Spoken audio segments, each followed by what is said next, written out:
BA part second year के विद्यार्थियों, ई व्याख्यान में आपका स्वागत है। आपको प्रथम प्रश्न पत्र के अंतर्गत उद्धव शतक पढ़ाया जा रहा था। उद्धव शतक के 50 से अधिक पदों की हम व्याख्या कर चुके हैं। प्रसंग आपको विदित है। कृष्ण के मित्र उद्धव ब्रज में पधारे हुए हैं और गोपियों को निराकार निर्गुण निराकार परम ब्रह्म की भक्ति का उपदेश दे रहे हैं। जिस पर गोपियां उनको कहती हैं कि तुम्हारे उसी निराकार ब्रह्म से हमें क्या लेना, जब हमारे सगुण साक्षात मनमोहक कृष्ण हमारे प्रिय हैं, वही हमारे आराध्य भी हैं। उसी प्रसंग में गोपियां कहती हैं, मैं पद का पाठ कर रही हूँ। नैननी के आगे नित नाचत गोपाल रहे, ख्याल रहे जोई सो अनन्य रसवारे है। कहे रत्नाकर सो भावना भरिए रहे, जाके चाव भाव रचे उर्मे अखारे हैं। ब्रह्म हूँ भय पे नारी ऐसी बनी जो रहे, तो सहे शीस बने बैन को तिहारे हैं। यह अभिमान तो गवे हैं, ना गए हूँ प्राण हम उनकी वह प्रीतम हमारे हैं। गोपियाँ कह रही हैं कि हे उद्धव, तुम हम क्या ब्रह्म का उपदेश देते हो, या किसी की साधना करने का या योग या ध्यानस्थ होने की बात कह रहे हो। हम तो जब नेत्र मूंद खुली नेत्रों में और जब नेत्र मूंदते हैं, कृष्ण की छवि ही हमारे मन में और नेत्रों में बसी हुई है। हे उद्धव, हमारी नैननी के आगे, हमारे नेत्रों के समक्ष तो नित्य प्रतिक्षण प्रत्येक समय गोपाल ही नाचते रहते हैं। उनकी छवि, मनमोहक छवि, मनोहर छवि हमारे नेत्रों में बसी रहती है। ख्याल रहे सोई सो अनन्य रसवारे हैं, हम उन्हीं के ध्यान में रहते हैं। वे हमारे अनन्य आराध्य हैं, अनन्य प्रियतम हैं। हमारी समस्त निष्ठा उनके प्रति है और वो हमें हमारे ध्यान में, हमारे चित्त में बने रहते हैं। कहे रत्नाकर सो भावना भरी रहे। यहाँ पर कवि कहते हैं कि हमारे मन में तो यही भावना भरी रहे। हम यही चाहते हैं कि हमारे नेत्रों से श्री कृष्ण की मनमोहक छवि ना हटे, हमारे मन में कृष्ण का ध्यान समाया रहे। हमारी यही कामना है। जाके जाव भाव रचे उर्मे अखारे हैं, ब्रह्म हूँ भय पे नारी ऐसी बसी रहे। अर्थात हे उद्धव, हमारे मन में कृष्ण का ध्यान समाया रहे, जिसके कारण हमारे हृदय में अनेक भावों का समूह एकत्रित हो जाता है और ब्रह्म हूँ भय। और हम तुम्हारे कथनानुसार, तुम्हारे उपदेशानुसार यदि हम ब्रह्ममय होकर के इसी नारी शरीर को धारण करती रहें, तो हम तुम्हारे हुए उस ज्ञान का पूरा आदर करेंगे। हे उद्धव, विरोधाभास तुम्हारी स्थिति में यह है कि हम तुम्हारे अनुसार इस नारी शरीर को लेते हुए ब्रह्म का ध्यान नहीं कर सकती, ब्रह्म में लीन नहीं हो सकती। तो सहे शीस सबे बैन तो तिहारे हैं। यदि हम ब्रह्म में हो गई इसी शरीर को धारण किए हुए, जो कि असंभव है, और यदि ऐसा असंभव कार्य संभव में सिद्ध हो गया, परिणित हो गया, तो हम तुम्हारे दिए हुए ज्ञान का पूरा आदर करेंगी।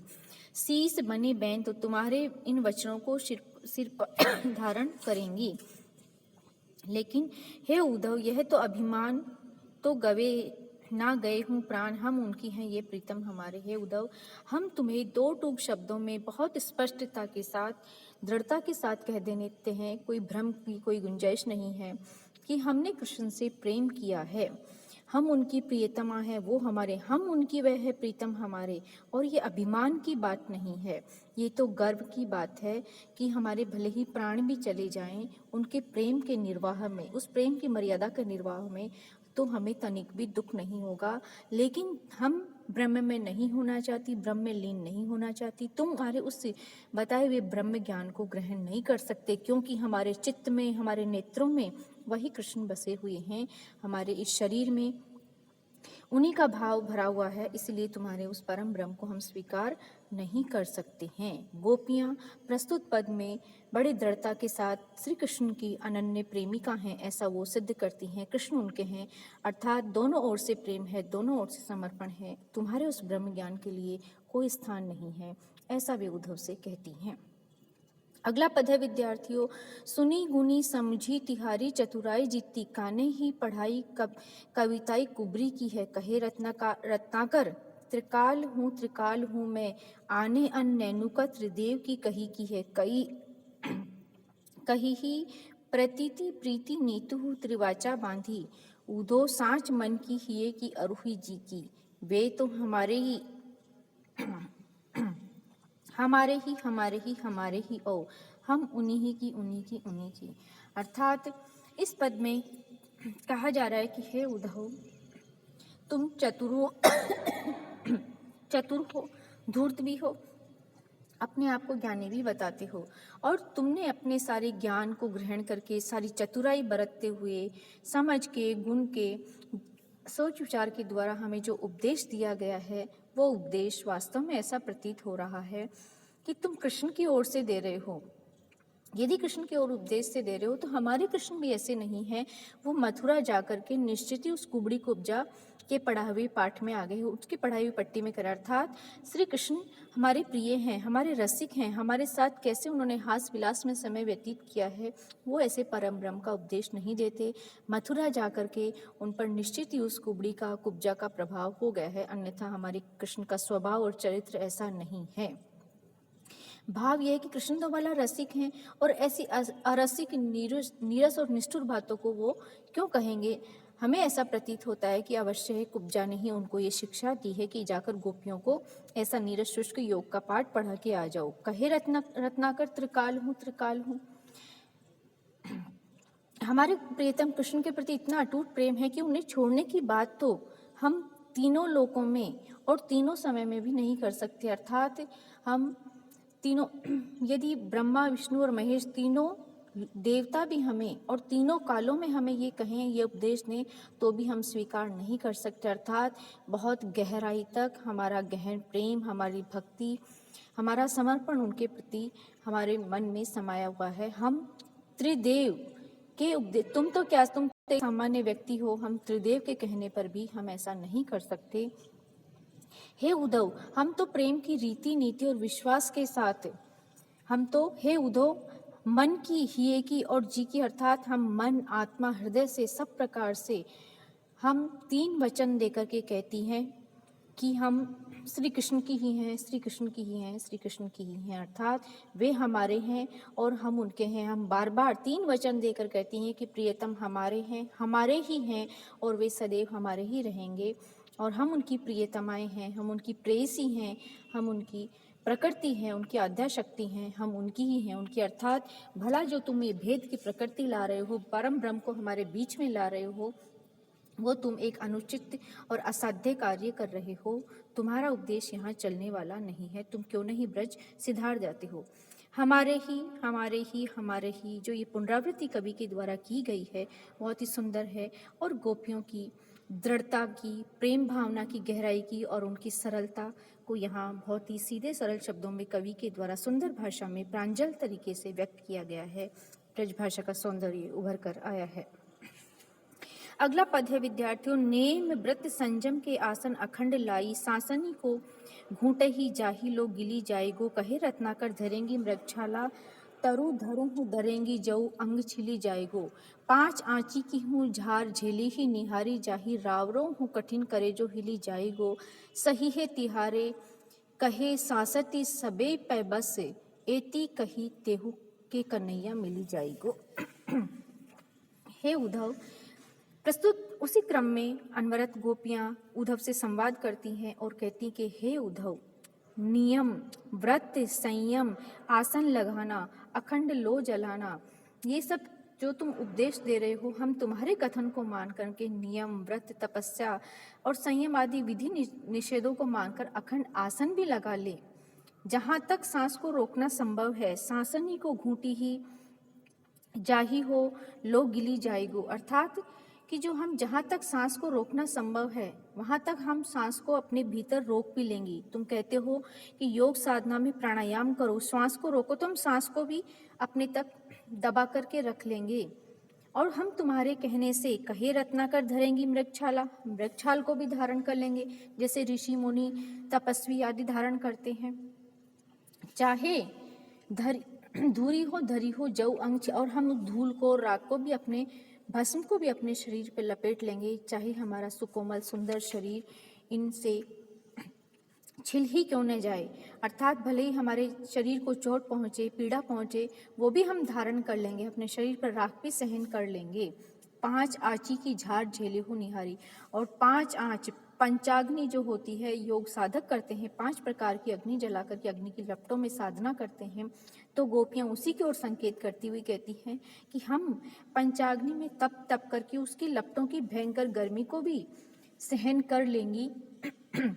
रावरू हो कठिन करे जो हिली जाए को। लेकिन हे उद्धव, हम इन समस्त सांसारिक कष्टों को, आपत्तियों को, योग साधकों की आपत्तियों को हम तत्पर हैं उस कष्ट को देख करके सहन करने को, चाहे किसी दूसरे का कलेजा क्यों न हिल जाए। परंतु तुम इतना सा कह दो, इतना सा कह दो, एती कही देहु है कन्हैया मिली जाएगा। और हम इतना कि हमारा प्यारा प्रियतम कृष्ण हमें मिल जाएंगे, तुम सिर्फ ये कह दो तो हम पंचाग्नि में जलने को तैयार हैं। हम अपने सुकोमल सुंदर शरीर पर मृग छाल लपेटने को तैयार हैं, भस्म लपेटने को तैयार है, भले ही हमारा शरीर कष्ट से हो, पीड़ा से छिल जाए। आशय यह है कि तुम्हारे द्वारा जो बताया गया उपदेश है, विधि, निषेध, नियम, अखंड आसन, पंचाग्नि, विभिन्न सब हम सहर्ष करने को तैयार हैं, लेकिन उसका परिणाम ये होना चाहिए कि हमें कृष्ण मिल जाए। तो कृष्ण को प्राप्त करने के लिए हम वो भी कर लेंगी। और आशय यह है कि कृष्ण मिलन की शर्त पर तुम्हारे इन समस्त साधनों को हम अपना लेंगी, निर्गुण उपासिका बन जाएंगी, ऐसे इस कठिन मार्ग पर रत हो जाएंगी। लेकिन हमें इतना विश्वास दिलाओ कि क्या कृष्ण की प्राप्ति हमें हो जाएगी ऐसा करने से। और यदि इस मार्ग को अपनाने से हमें कृष्ण की प्राप्ति नहीं होगी, तुम्हारी निर्गुण उपासना को स्वीकार करने से, निर्गुण साधना को स्वीकार करने से कृष्ण की प्राप्ति नहीं होगी, तो हम तुम्हारे इस मार्ग को बिल्कुल भी स्वीकार नहीं करना चाहते, हम इसकी अस्वीकृति देते हैं। हम कष्ट भी सहें और कृष्ण से भी दूर हो, तुम्हारा ये ऐसा हमें सौदा नहीं चाहिए। अगला पद है विद्यार्थियों, सादी लेहे जोग के जटिल के विधान उदो बांधी लेहे, लंकनी लपेट मृग छाला हूँ, कहे रत्नाकर सु मेरी लहे, चार अंग झेली लहे, लाल की घनेर घाम पाला हूँ, तुम तो कही हो अन कही, कही लीनी सबे। अब जो कहो तो कहे कछु ब्रज बाला हूँ, ब्रह्म मिलीबे ते कहा मिलीबे, बताओ हमें ताको फल, जब लो मिले ना नंद लाला हूँ। वही प्रसंग चल रहा है विद्यार्थियों। और यहाँ पर गोपियाँ कहती हैं कि हे उद्धव, तुम हमें जिस निर्गुण उपासना का, अखंड साधना का, तपस्या का उपदेश दे रहे हो, जो कठोर मार्ग हम भोली वाली ब्रजबालाएं नहीं स्वीकार कर सकती, लेकिन इस कठिनतम मार्ग को ग्रहण करके यदि हमें कृष्ण मिल जाए तो हम उसको स्वीकार कर लेंगे। योग साधना के कठिनतम विधानों को साध सकती हैं, लंकनी अर्थात अपनी कृशकाय कमर में मृगछालाएं लपेट सकती हैं, और कहे रत्नाकर सुमेली लहे, चार अंग, चार अर्थात भस्म राग को भी अपने सुंदर अंगों पर लपेट सकती हैं, झेली लहे ललकी घनेर घाम पाला हूँ, और हम घाम, धूप, सर्दी, गर्मी आदि भी अत्यधिक उमंग से भर करके इस भीषण ऋतु परिवर्तन के चक्र को भी हम सहन कर लेंगी यदि हमें कृष्ण मिल जाए तो। हे उद्धव, तुमने तो और उचित और अनुचित सब कुछ ही हमें कह दिया, तुम तो कही अनकही कही लेने। हे उद्धव, तुमने तनिक ये भी विचार नहीं किया कि हम स्त्रियां हैं, कृष्ण की प्रेयसी हैं, और बचपन से हमने उन्हें प्रेम किया है, तो तुमने अनुचित और उचित क्या हमारे समक्ष तुम्हें विचार व्यक्त करना है, तुमने उसका भी तनिक ध्यान नहीं रखा, और हमें भस्म लपेटने, मृगछालाओं को धारण करने का तुमने हमें उपदेश दे दिया। अर्थात कि तुमने तो उचित अनुचित सब कुछ कह दिया। अब यदि तुम्हारी आज्ञा हो तो हम भी कुछ अपना कहना चाहते हैं। अब जो कहो तो, अर्थात तुम यदि कहो तो हम ब्रजबालाएं भी कुछ अपने विचार तुम्हारे समक्ष कहना चाहती हैं। हे उद्धव, यह बताओ कि तुम्हारे बताए हुए योग विधान से केवल हमें ब्रह्म की प्राप्ति यदि हो जाएगी, ब्रह्म मिलेबे तो कहाँ मिलेबे बताओ, अर्थात यदि वो ब्रह्म हमें मिल जाएगा तो उसके मिल जाने से भला हमें क्या प्राप्त होगा। अर्थात भाव ये है कि हमें तुम्हारा ब्रह्म चाहिए ही नहीं। जिसको मोक्ष की कामना है, जिसको ब्रह्म की प्राप्ति की या दर्शन की कामना है, जिसे परम ब्रह्म के साक्षात की कामना है, उन्हें मिले, उन्हें लाभ होगा। जो हमारी कामना ही नहीं है, वो फल या वो वस्तु हम लेकर के क्या करेंगे। तो उसकी प्राप्ति से हमें कोई लाभ नहीं होने वाला, क्योंकि हमें तो योग विधान का फल तब तक निरर्थक लग रहा है जब तक कि कृष्ण की प्राप्ति हो। अर्थात गोपियाँ निरंतर अपनी उसी बात पर अटल हैं और अडिग खड़ी हुई हैं कि हमें तुम्हारे इस योग साधना से कोई भाव लेना देना नहीं है, हम प्राप्त नहीं करना चाहते। और लोगों का काम में होगा, ये और लोगों की आकांक्षा होगी, लेकिन हमारी नहीं है। भाव ये है कि निर्गुण ब्रह्म की अपेक्षा हम अपने प्रियतम श्री कृष्ण की प्राप्ति के लिए कठिन से कठिन साधना कर सकते हैं। तुम कृष्ण प्राप्ति का मार्ग बताओ उद्धव, हमें तुम्हारे परम ब्रह्म या निर्गुण ब्रह्म से कुछ भी अपेक्षा नहीं है, हम कुछ भी उसको लेना नहीं चाहते हैं। अगला पद है विद्यार्थियों, सादी हे समाधि ओ आराधि हो सबे जो कहाँ आधि व्याधि सकल से साध सही लेहे हम कहे रत्नाकर पे प्रेम परम पालन को नेम यह निपट सछेम निर्वहे हम जहे प्राण पट ले स्वरूप मनमोहन को ताते ब्रह्म रावरे अनूप को मिले है हम जो पे मिलो तो धाई चाय सो मिलेंगे पर जो ने मिलो तो पुनि यहाँ ही लोटी एहे हम। प्रसंग वही है, पूर्ववत है, निरंतर वही बात वार्तालाप चल रहा है, वही संवाद है।